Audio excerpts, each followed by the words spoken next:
Queridos irmãos e amigos, desejo que a paz do Senhor Jesus esteja sobre cada vida e em cada coração. Vamos hoje estudar a lição da Revista dos Jovens, o fundamento dos apóstolos e dos profetas. Estamos na lição 4, de 28 de janeiro de 2024. Alguns registros estão na descrição do vídeo. O título é Os Jovens que se mantiveram firmes na doutrina. Texto principal.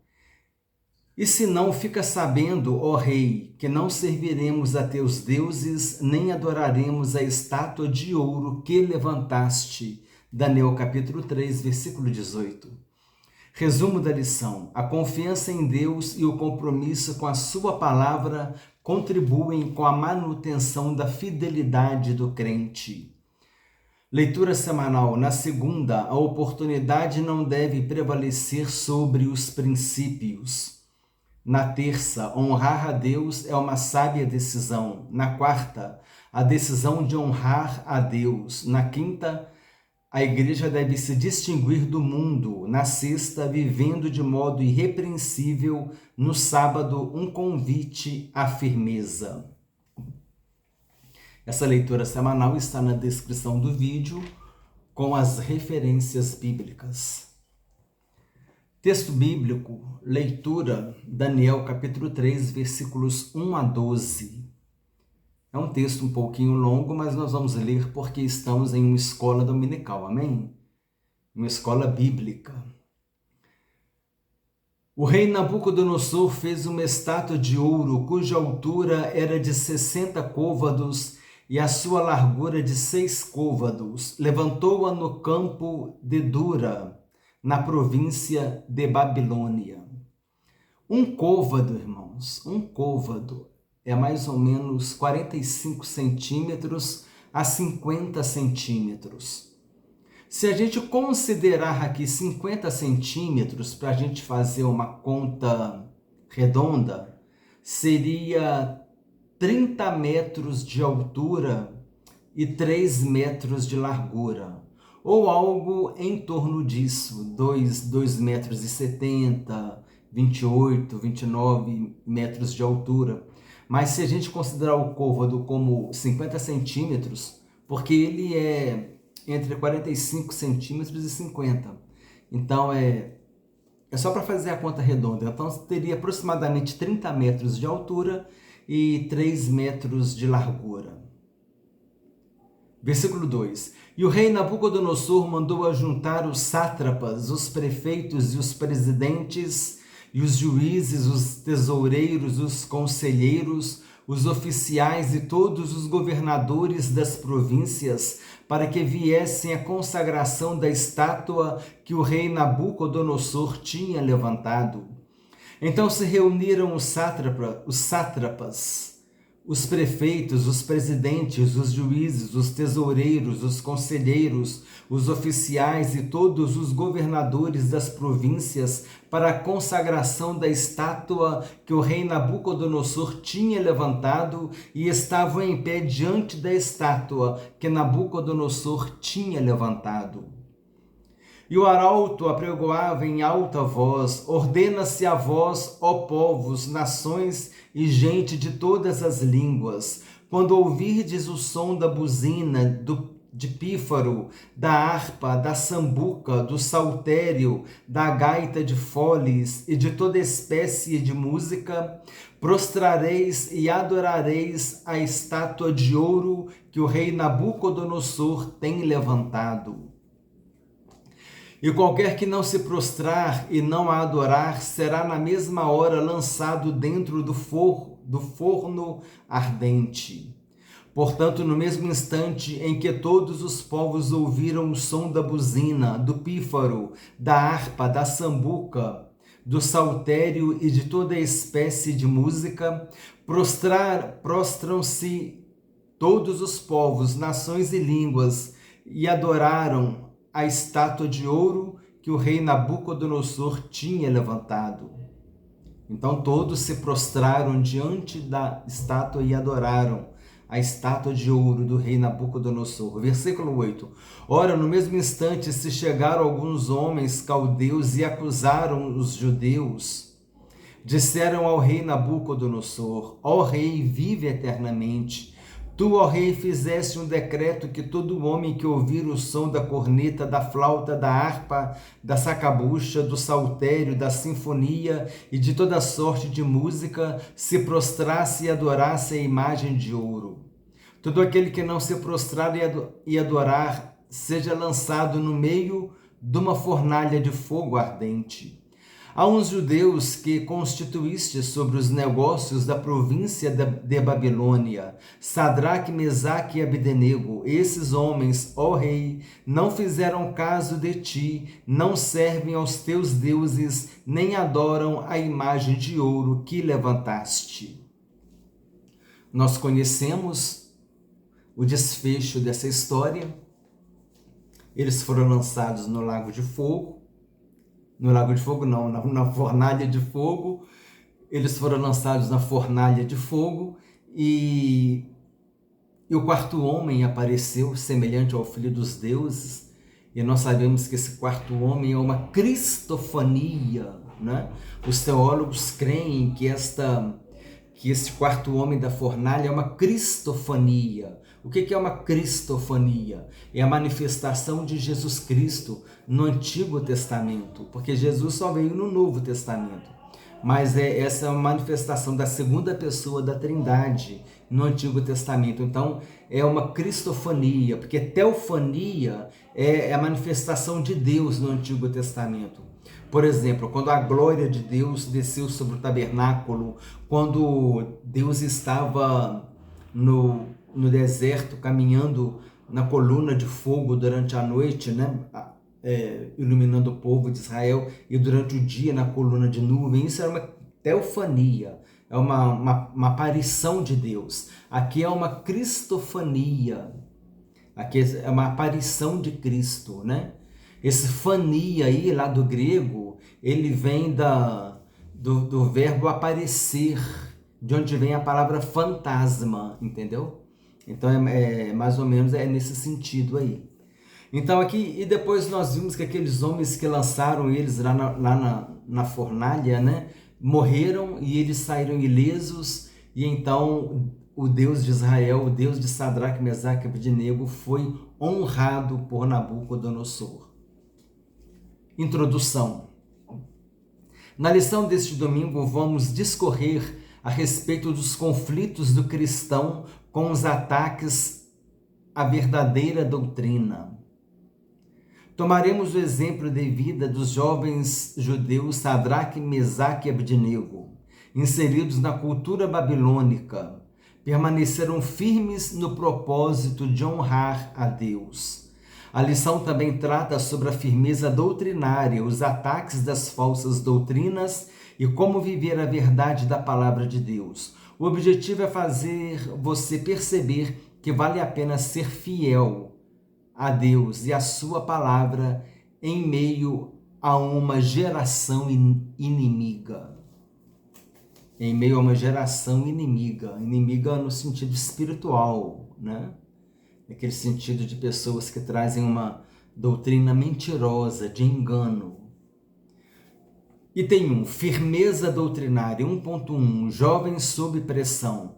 Ao lado de Daniel, os jovens Sadraque, Mesaque e Abdenego recebem merecido destaque nas Escrituras, não somente pelos livramentos da cova dos leões e da fornalha de fogo ardente, respectivamente, mas principalmente pela firmeza de fé na verdade de Deus que demonstraram em uma Babilônia hostil, aversa aos princípios divinos. A profundidade das raízes de sua fé tornou-se conhecida diante dos ventos contrários a que esses jovens foram submetidos. Longe de casa, distante dos referenciais familiares e religiosos, diante do triste quadro de deportação para a Babilônia, esses jovens hebreus foram testados de todas as formas, incluindo a crença, convicções e até mesmo o risco de perder a própria vida. Enfim, foram testados no que aprenderam a respeito de Deus e de seu povo. É muito interessante a gente trabalhar com, a gente se situar no contexto histórico. Precisamos trabalhar isso. Se nós falamos a respeito de Abacuque, de Isaías, de Jeremias, nós estamos falando do período antes do cativeiro da Babilônia. É um período pré-cativeiro. Jeremias e Isaías foram profetas pré-cativeiro da Babilônia. Daniel e Ezequiel, eles foram profetas do cativeiro, porque eles estavam lá, conforme nós vimos aqui nessa passagem. Daniel também estava lá, foi lançado na cova dos leões. Então eles estavam aqui, esse momento que eles estão aqui, nesse texto que nós lemos, eles estavam no cativeiro da Babilônia. Então Daniel e Ezequiel são profetas do cativeiro da Babilônia. E Neemias e Esdras já são depois do cativeiro da Babilônia. Então é importante a gente ter essa situação bíblica de em que momento histórico que nós estamos vivendo, né, no texto bíblico. Se eu estou falando de Saul, se eu estou falando de Davi e de Salomão, eu estou falando na época da monarquia, na época do Reino Unido. Se eu estou falando de Elias, Eliseu, eles eram profetas do Reino do Norte. Né? As 10 tribos do Reino do Norte já é o reino dividido, e já tinha o Reino do Sul também, né? Onde entra Isaías, Jeremias. Se nós estamos falando sobre Gideão, nós estamos falando da época dos juízes.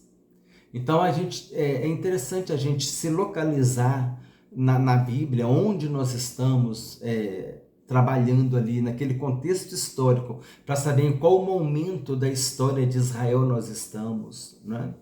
Se estamos falando de Josué na época da conquista da Terra Prometida, se estamos falando lá de Êxodo, já é lá na época do Egito e depois a saída do Egito. Então é interessante a gente ter esse recorte. Então aqui nós estamos trabalhando no momento do cativeiro da Babilônia. Sadraque, Mesaque, Abednego, Daniel estavam no cativeiro da Babilônia. É importante a gente trazer essa situação, esse contexto histórico. Às vezes isso prolonga a aula, mas eu acho que nós estamos aqui para aprender, né? E é pertinente a gente mostrar que nesse momento aqui, eles estavam no cativeiro da Babilônia. Item 2, 3 jovens e uma sábia decisão. A decisão dos jovens de não se prostrarem diante da estátua do rei Nabucodonosor foi o ápice de uma vida pautada em boas e sábias decisões. Junto de Daniel, eles haviam resolvido não se contaminarem com as iguarias do rei, contrariando assim o curso normal da vida em Babilônia, fazendo-os diferente dos demais. Essa decisão oferece importantes lições, das quais 2 se destacam. É preciso saber tomar decisões corretas, inclusive em situações simples, para que em outras mais complexas isso ocorra naturalmente.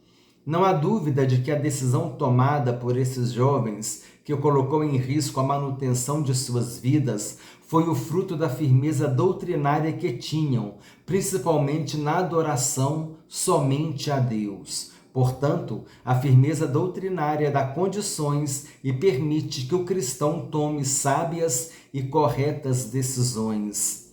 A lição vai falar sobre isso. Firmeza doutrinária. Devemos estar firmes na doutrina dos apóstolos, nos ensinos bíblicos. Por isso, a escola dominical ela é muito importante, vale a pena estudar mesmo. A escola dominical é um verdadeiro seminário, que nós aprendemos as doutrinas bíblicas para permanecermos firmes na fé cristã e perseverarmos na doutrina dos apóstolos.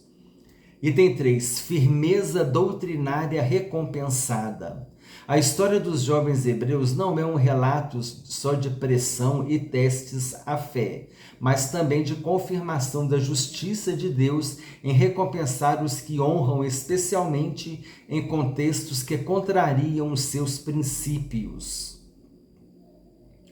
Esses jovens foram recompensados, pois tiveram a garantia da presença do próprio Senhor com eles, desde o momento em que foram lançados na fornalha.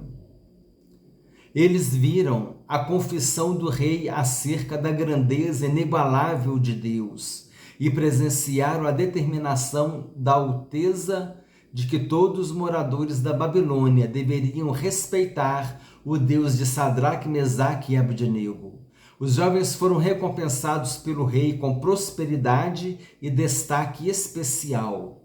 De tal modo, percebemos que a fidelidade refletida na firmeza doutrinária desses jovens fez os olhos do rei e de todo o povo se voltarem para Deus e em seguida levou-os a serem recompensados em questões pessoais. Definitivamente, vale a pena manter-se firme na doutrina em todo o tempo. Importante diferenciarmos doutrina de usos e costumes. Amém? Há igrejas que adotam determinados usos e costumes. Aí a pessoa às vezes vira e fala: aquela igreja não tem doutrina, mas a pessoa está querendo dizer: aquela igreja não tem uso e costume. É diferente. A doutrina é essa daqui, ó. Essa daqui é que é a doutrina, a palavra de Deus. Amém? Mais para frente nós vamos discorrer sobre um assunto interessante para a gente corroborar o que nós estamos falando aqui. Então, nós devemos ficar firmes na doutrina bíblica, na doutrina dos apóstolos. Não associe doutrina dos apóstolos com usos e costumes. Tem igreja que usa determinados costumes, outras usam outros. Então, mas independente disso, tem que ver se a doutrina aplicada naquela igreja, o ensino bíblico, é fiel às Escrituras. Amém? Então, aí nós vamos falar sobre isso daqui a pouco. Confrontando a falsa doutrina. 2.1. A falsa doutrina. O que é uma falsa doutrina e como ela se manifesta? A falsa doutrina é uma heresia, não é? Existe uma disciplina chamada heresiologia. A heresiologia é o estudo das heresias. Faz parte da teologia sistemática. É o que eu vou falar no final da aula. Dar uma discorrida rapidinho sobre a teologia sistemática. A heresiologia faz parte da teologia sistemática. É o estudo das heresias. Então você pega aquelas heresias e confronta com a Bíblia esses ensinos. Então, as heresias, elas trazem falsa doutrina, baseada no engano. Mas vamos continuar a leitura. O que é uma falsa doutrina e como ela se manifesta? A falsa doutrina se caracteriza principalmente por contrariar e, em alguns casos, em negar os fundamentos da fé cristã, conforme se vê na advertência de Paulo a Timóteo, sobre a distorção que fizeram sobre a ressurreição, ponto doutrinário considerado vital à fé do crente. Naquela época já tinha heresias, né? Himeneu e Fileto já saíam falando que a ressurreição já tinha acontecido, e Paulo diz: e perverteram a fé de alguns. Himeneu e Fileto falando que a ressurreição já tinha acontecido, eles conseguiram influenciar pessoas. Olha o perigo, irmãos. Quando uma doutrina chega, um camarada ensinando falsa doutrina, ele, pelo menos uns 3 ou 4 ele leva com ele, mas por isso que a lição diz: devemos perseverar na doutrina, ter firmeza doutrinária, de acordo com a doutrina dos apóstolos. Por isso precisamos estudar a Bíblia. Vem um ensino diferente, espera aí, a doutrina dos apóstolos não ensina isso, a Bíblia não ensina isso, isso é heresia. Isso está fora dos princípios bíblicos. Por isso, precisamos estudar a Bíblia, conhecer a Bíblia. E aqui é uma coisa interessante, isso que se chama apologética. Apologética é defesa. Quando você faz apologia, você está defendendo alguma coisa. Apologia é a sua atitude de defender alguma coisa, seja no campo político, seja no campo religioso, seja eu defendo determinadas medidas econômicas, aí você faz a apologia daquele assunto. Então nós temos a apologia cristã, que é a defesa da fé cristã. Assim como a heresiologia, a apologia ela também faz parte da teologia sistemática. A gente estuda a apologética, né? A gente estuda a apologética cristã, que é a defesa da fé cristã, também junto com a heresiologia, porque estamos falando de heresias, então eu tenho que me defender das heresias. Então eu estou estudando heresias e estou estudando como defender das heresias, como rebater as heresias. Então existe a apologética cristã, existe a apologética bíblica, que é baseada na Bíblia.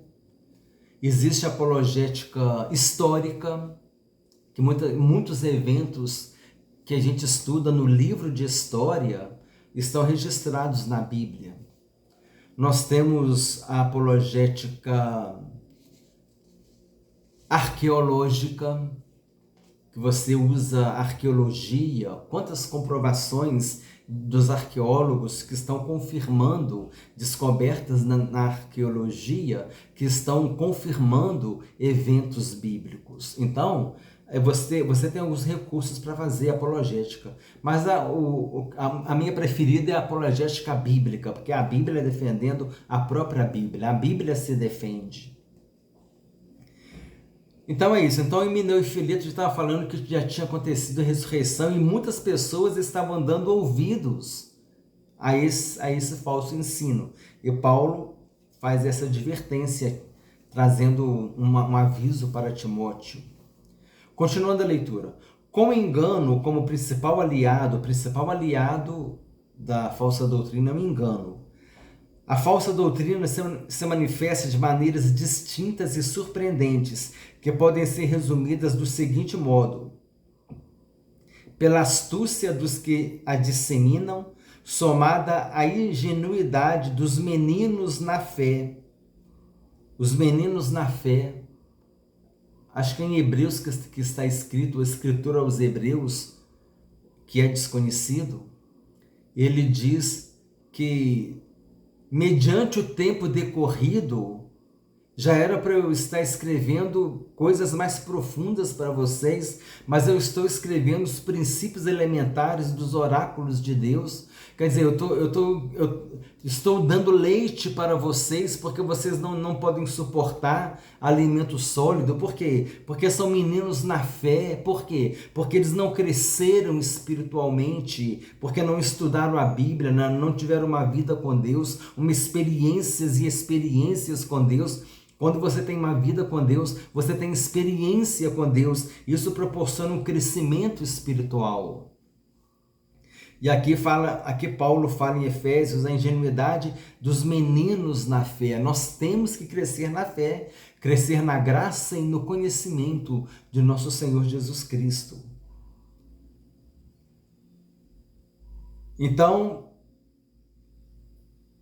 voltando aqui, com o engano como principal aliado, a falsa doutrina se manifesta de maneiras distintas e surpreendentes, que podem ser resumidas do seguinte modo: pela astúcia, as estratégias, a malícia dos que a disseminam, somada à ingenuidade dos meninos na fé, como meios de tropeços ao povo de Deus, de maneira a tentar tornar normal a valorização dos interesses pessoais em detrimento aos interesses espirituais, pela propagação de dissensões e porfias, o que causa divisões. Portanto, a falsa doutrina contraria a verdade de Deus e se manifesta por vias que desonram os princípios divinos.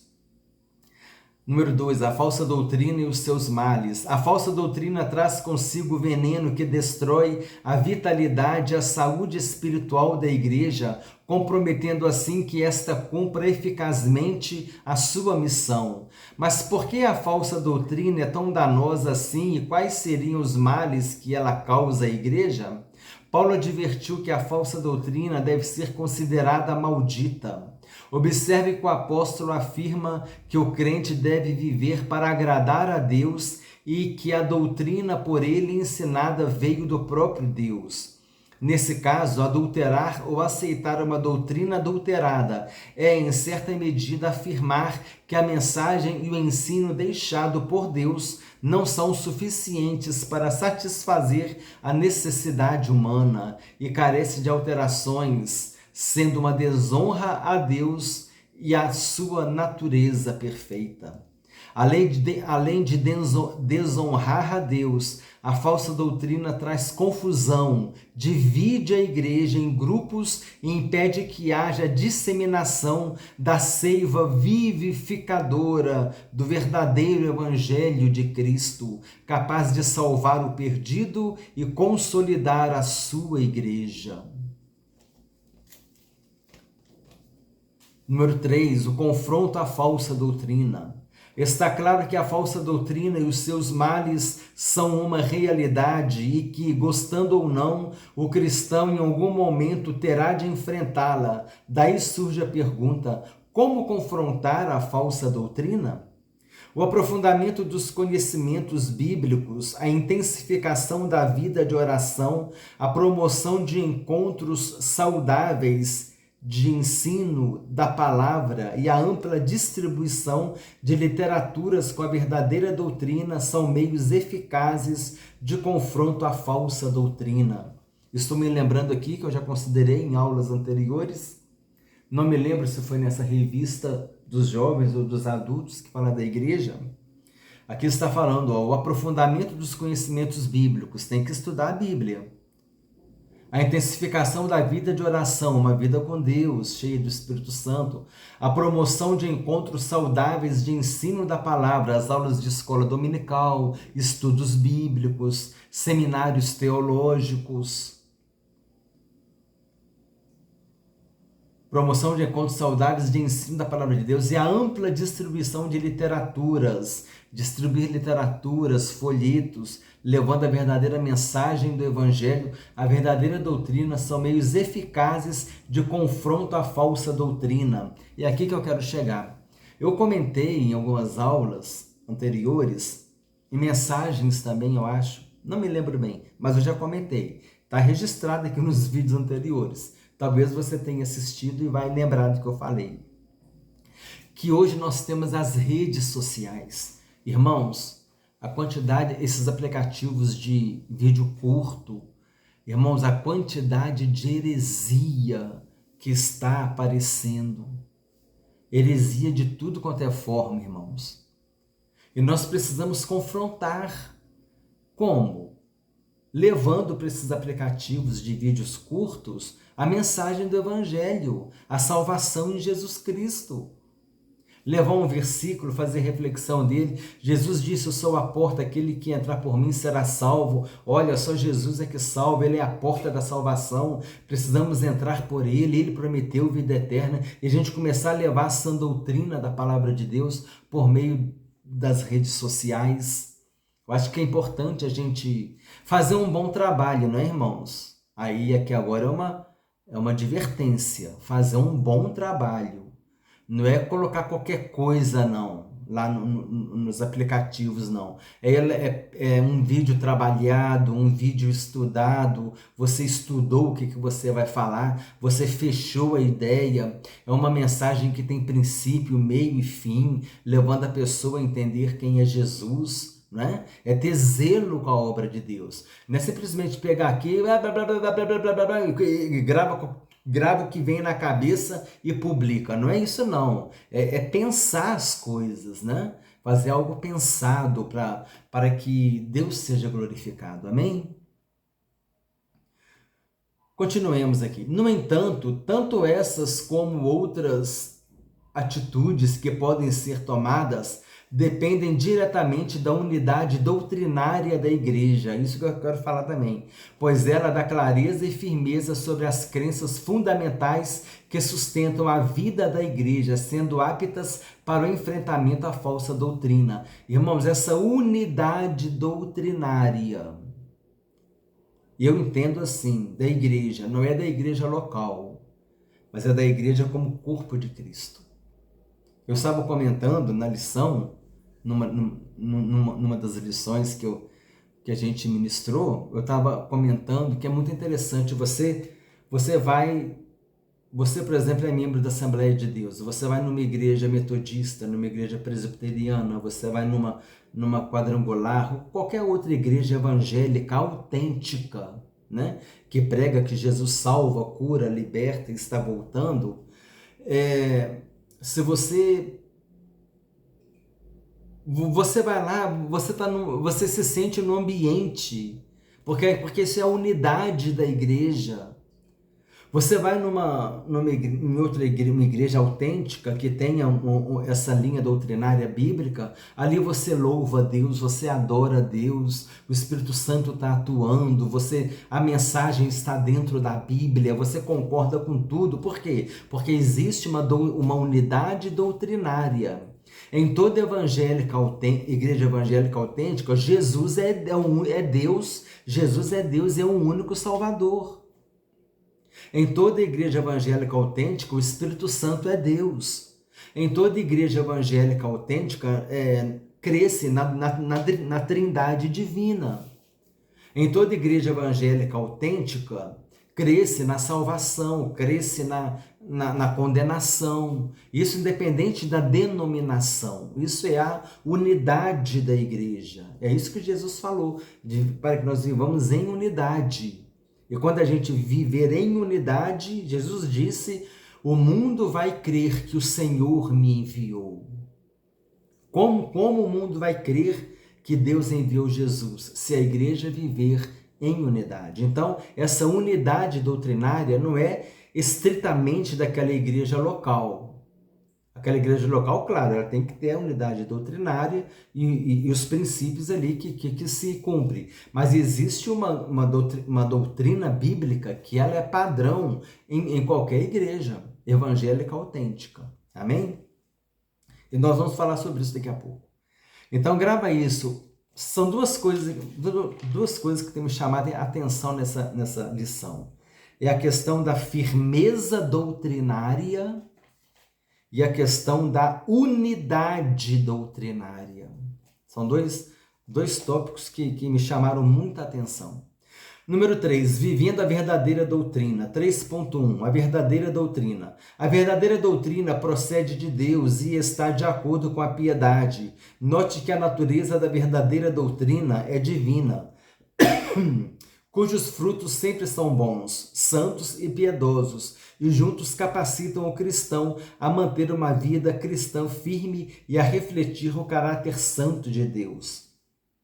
Sendo de natureza divina, o conteúdo da sã doutrina é composto tanto de elementos quanto de propósitos divinos, como, por exemplo, a exaltação a Deus, né, uma doutrina, o justo Criador, né, a triste realidade do estado do pecado da humanidade, é a doutrina do pecado, e a sua necessidade de um Salvador, e a necessidade de um Salvador, que é Jesus, a gloriosa mensagem da redenção em Cristo e a consumação de todas as coisas. Consumação de todas as coisas, mas é escatologia bíblica. Mas eu vou destrinchar isso aqui daqui a pouco, tá, irmãos?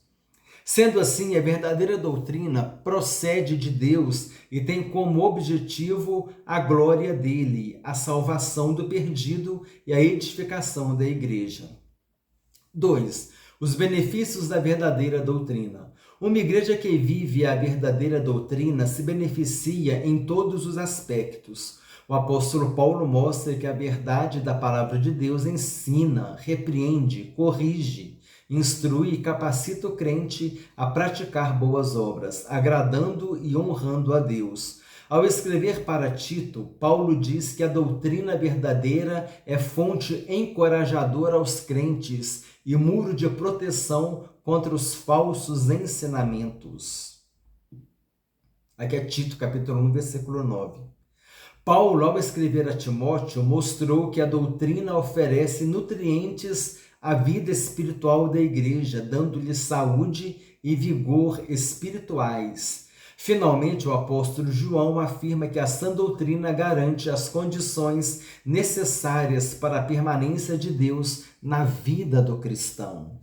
Número 3. Vivendo a verdadeira doutrina. É possível notar que o combate às falsas doutrinas e o incentivo para que a igreja honrasse e vivesse a verdadeira doutrina ocuparam posição de destaque na agenda dos apóstolos, da igreja primitiva, né? É a apologética, né? A defesa. Estava defendendo a doutrina bíblica. O que confirma que isso é vital à igreja de Cristo. Esse conhecimento é vital à igreja de Cristo. Conhecimento da doutrina bíblica. Os falsos ensinos não são um desafio enfrentado somente pela igreja primitiva, mas a igreja da atualidade também nos enfrenta. E como os apóstolos, a liderança e a igreja devem se ocupar no combate a este mal, formando uma frente de incentivo para que a geração atual viva intensa e plenamente a verdadeira doutrina, incentivar a conhecer, estudar e a viver a verdadeira doutrina. A sã doutrina trabalha na manutenção da comunhão com Deus, no fortalecimento das bases da fé e a sua constante preservação, além de promover saúde espiritual. Diante de tudo isso, resta fazer um importante e inadiável convite: conheça e viva a verdadeira doutrina. Conclusão.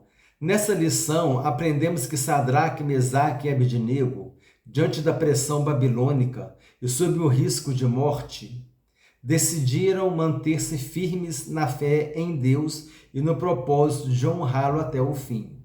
Com isso, vimos a necessidade de a igreja, por meio da verdadeira doutrina, confrontar a falsa, sempre com o objetivo de, à semelhança dos jovens hebreus, honrar a Deus acima de tudo. Amém?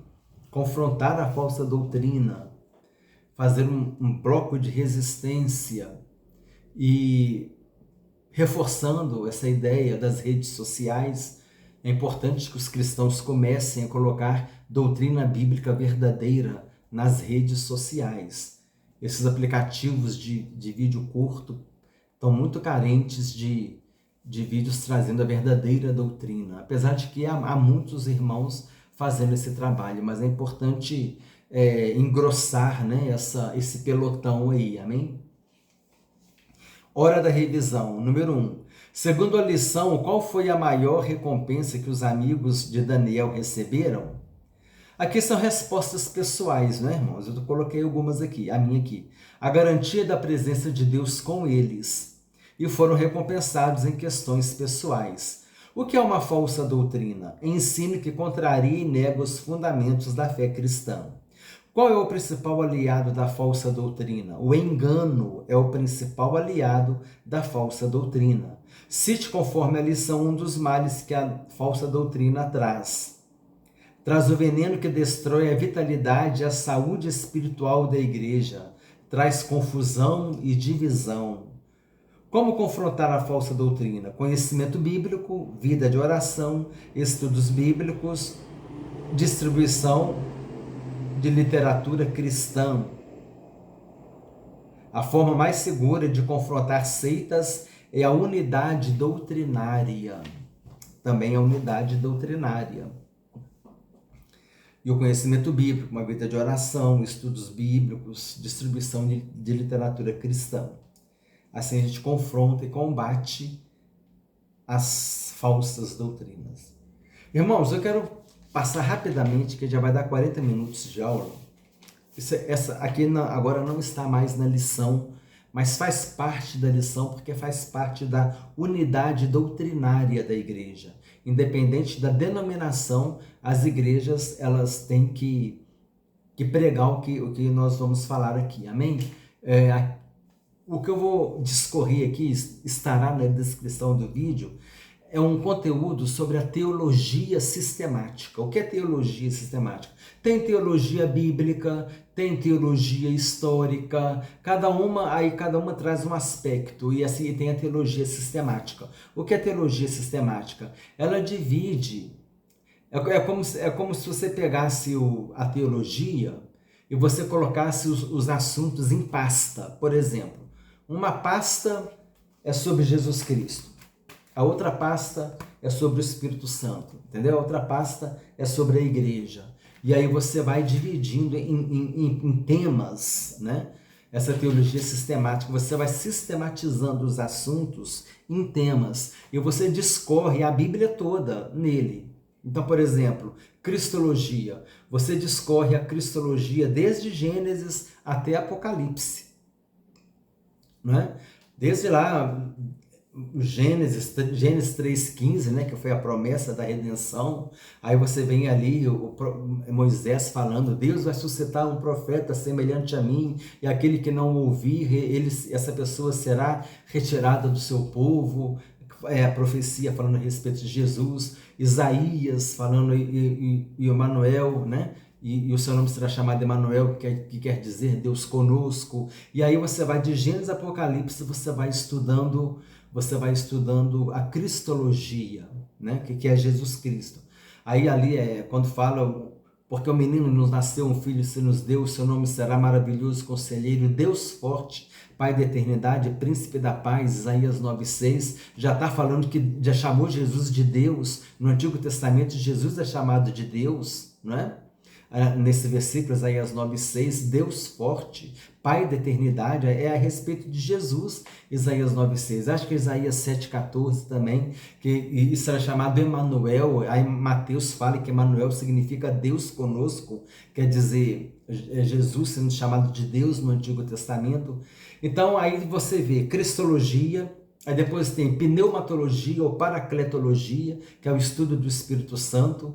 Tem a doutrina sobre Deus, a teologia propriamente dita. Tem a doutrina da Trindade. Tudo isso, irmãos, é teologia sistemática, que são assuntos divididos. Tem a bibliologia, que é o estudo da Bíblia. Tem a eclesiologia, que é o estudo da igreja. Antropologia bíblica, a formação do homem.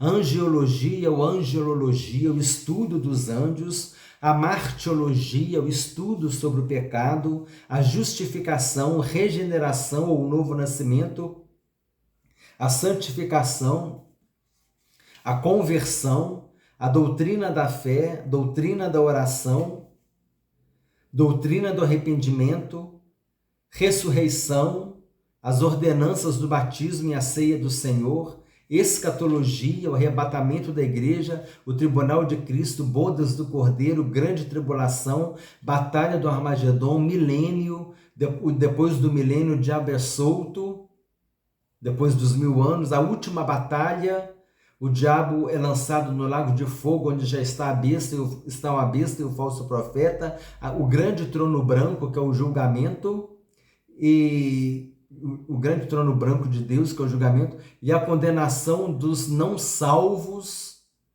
né, que foram a todo aquele que não foi escrito, que não foi recebido, né, que não tiver inscrito no livro da vida, será lançado no lago de fogo, e a eternidade, eis que vi o novo céu e nova terra. Então a gente vê que isso está direitinho lá na descrição do vídeo, tá bom, irmãos? Para você acompanhar essa teologia sistemática. Elas são as doutrinas que a gente precisa conhecer bem, porque a cristologia me ensina que Jesus é Deus. Então, se uma falsa doutrina fala que Jesus não é Deus, que Jesus é anjo, eu conhecendo a cristologia, eu vou saber rebater. A pneumatologia me ensina que o Espírito Santo é Deus. Pneumatologia ou paracletologia me ensina que o Espírito Santo é Deus. Se alguém vir e fala que o Espírito Santo não é Deus, eu conhecendo a pneumatologia, eu vou saber como rebater dentro da Bíblia essa afirmação falsa, entendeu? E assim sucessivamente, com vários outros assuntos relacionados àquilo que a heresia traz de engano e de mentira. Eu vou deixar uns links do nosso seminário na descrição do vídeo, para que você possa conhecer os módulos do nosso seminário teológico Palavra de Vida. Compartilhe esse estudo com irmãos e amigos. Desejo que Deus te abençoe ricamente, em nome do Senhor Jesus Cristo.